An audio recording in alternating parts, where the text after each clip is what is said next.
માધાપરના ક્ષત્રિય સમાજની વાડી પાસે ગોંડલ ભુજ રૂટની એસટી બસના ચાલકે સ્કૂટર ચાલકને હડફેટે લેતા તેમનું ઘટના સ્થળે મૃત્યુ નીપજ્યું હતું। ખબર મળતાની સાથે માધાપર પોલીસ ઘટના સ્થળે દોડી ગઈ, ધોરણસરની કાર્યવાહી હાથ ધરી।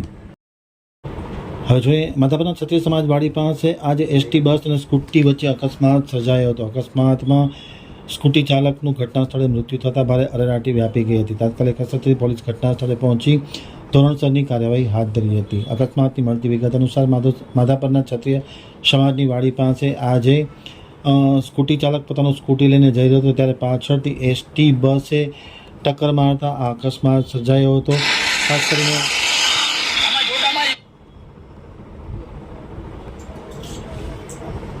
ખાસ કરીને ગોંડલમાં ભુજ રૂટની એસટી બસે આ અકસ્માત સર્જ્યો હતો અને અકસ્માતમાં સ્કૂટી ચાલકનું મૃત્યુ થયું છે। માધાપર પોલીસે ઘટના સ્થળે દોડી જઈ તપાસ હાથ ધરી છે।